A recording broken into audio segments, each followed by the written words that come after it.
95.3 HLF. Good Friday morning, everyone. It's my pleasure to welcome back to the 95.3 HLF Morning Show the Executive Director of the Southern Virginia Higher Education Center here in South Boston, Dr. Betty Adams. She's joining us this morning to give us her insights on the Yes for Schools campaign. We'll talk more about that in a moment, but first, Doc, hope you're doing well. I'm doing great, and so good to be back with you. It's a pleasure to have you. For those who may not be that tuned in, why don't you give us an overview of what the Yes for Schools campaign is all about? Glad to do it. And some of you may have already seen the blue and red and white signs that are up all over neighborhoods in South Boston and Halifax County. And the Yes for Schools campaign really grew out of the Halifax County Community Strategic Plan that was conducted last year. And an overwhelming majority of the 2,000 citizens who participated agreed that our high school is really holding our community back educationally and economically, and it's making us less competitive. And of the 11 key initiatives that were developed from feedback from our community, the number one key initiative is that we need to develop modern high school facilities. And we intentionally did not say we need to rebuild or renovate. We just indicated that something has to be done to modernize. And there were two tactical recommendations associated with that key initiative. One was to build consensus around a plan for how to modernize, which we've not made that decision yet.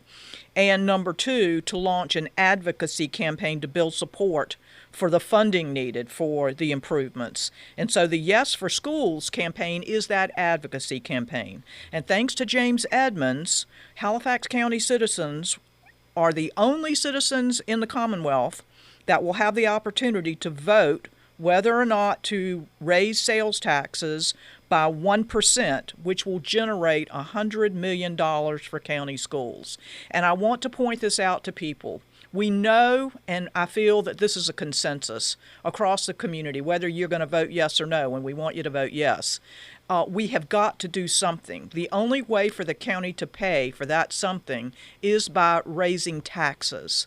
This sales tax will hurt the least, and if we don't pass that, that means either our real estate or property taxes are going to go up. Yeah, because there are limited ways for county government to raise revenue.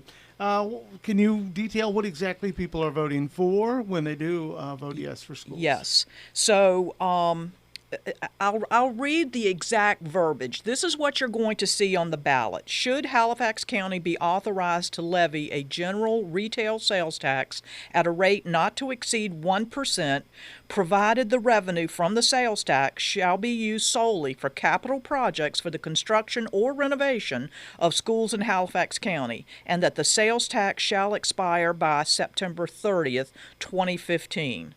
And so a yes vote means that you agree that the county will raise that 1% sales tax, and this is a tax that will be shared by every citizen and those who come to visit us. So 20% of this tax, it's estimated, will be paid by visitors to Halifax County, and it does not cover groceries or medications or automobiles.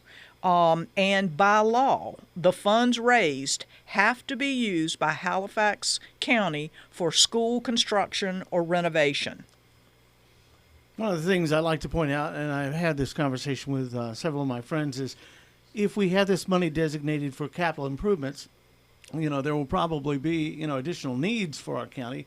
But this money is going to be covering, what has to happen for the high school or any other school as far as that goes. We're speaking this morning with Dr. Betty Adams, the Executive Director of the Southern Virginia Higher Education Center. She's here to advocate for the Yes for School campaign.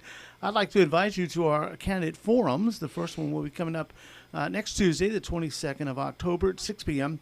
at Town Hall. That's for candidates in ED4. The following evening, Wednesday the 23rd, will be at North Halifax Volunteer Fire Department at 6 p.m. And next Thursday, we'll be at the Scottsburg Volunteer Fire Department for Election District 5. Following the candidate forums, there will be a presentation on the Yes for Schools campaign. Doc, before we go any further, what are some of the details about this program? Well, from my perspective, it's education focused. I mean, we should not not support education, because that's the only thing that is going to help our county survive. And so anybody who's not willing to support funds that go to education are, in my opinion, giving up on our county. It's also a reasonable tax. It's not, and it will affect everyone equitably. So a 1% sales tax increase means if you're paying $1.05 for something now, it will go to $1.06. You won't feel it. It's equitable because not only is every citizen who buys things, as long as it's not groceries, medication, or automobiles, are going to have the same tax. And, oh, by the way, at least 20% of the sales tax is coming from people outside our county. And it goes away at the end of the bonding period. So I feel, and I don't want to insult anybody, but I do feel it's something of a no-brainer. One of our Yes for Schools campaign members made this comparison. If you're paying $1,000 monthly for your house payment and somebody comes and puts $200 on your doorstep, are you going to turn that money away? Well, that's what we'll be doing if we don't vote yes for this campaign. That would be representative of the 20% that could be coming from visitors to our community. Are there any other concerns that you hear when people are discussing this you'd like to address? Yes, and I would encourage anybody who's on the fence or who feels that they're going to vote no to please get the facts on this. And there's been a lot of misinformation. I hear from folks the concern that the funds are going to put it, by agreeing to this, we're going to be putting ourselves into the same situation as the courthouse.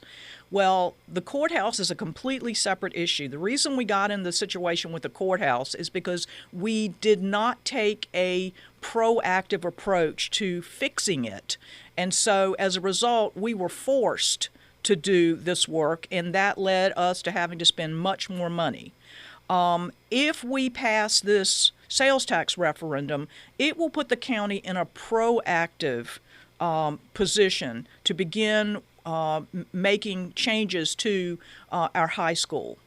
Another related comment I hear on this is people think, how can we afford to do a new school or a renovated school if we haven't paid for the courthouse? The courthouse is paid for. It is being paid for by the real estate tax increase that was passed several years ago. Also, a lot of comments from people about maintenance, and I understand this because we haven't done a good job of maintaining the current school.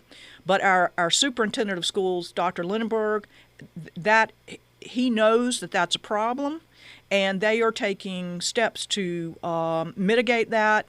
But I would say this, and my father would put it this way, why cut off your nose to spite your face? I mean, are we going to, hold our children accountable and punish them because the grown-ups didn't do what they were supposed to long time ago? So I know that there's a line item that's been added to the budget just for high school maintenance, and we are going to form a citizens committee that will help make sure that maintenance is taken care of. Also, some people seem to think that if they vote yes, that they're voting yes to a new high school. That is not the case. That final decision has not been made. And the plan is to get the sales tax passed, and then we're going to conduct town hall meetings in each election district, much like it's being done now, to get the information out about the sales tax, and hear from the community about what they want to see done. And at the same time, Superintendent Mark Lindenberg and Scott Simpson are working on the financials to show this is what it would cost to rebuild, this is what it would cost to renovate, and what are the financial implications for our county. Doc, when I hear you going through this and watch you make this presentation, I can see the passion there. This is something you want to see happen. And I kind of feel like we need to see happen. Yeah, I mean, I am a graduate of Halifax County Public Schools. My sister, my brother, my mother, my father. It served us well. It hurts me to know that what should be the centerpiece, the pinnacle of our public school education system, the high school, is just not getting the job done. That's not Dr. fair. That's Dr. Betty Adams again, advocating for the Yes for Halifax School campaign. It's always a pleasure to visit with you. I hope you'll come back more often. Will do. Thank you.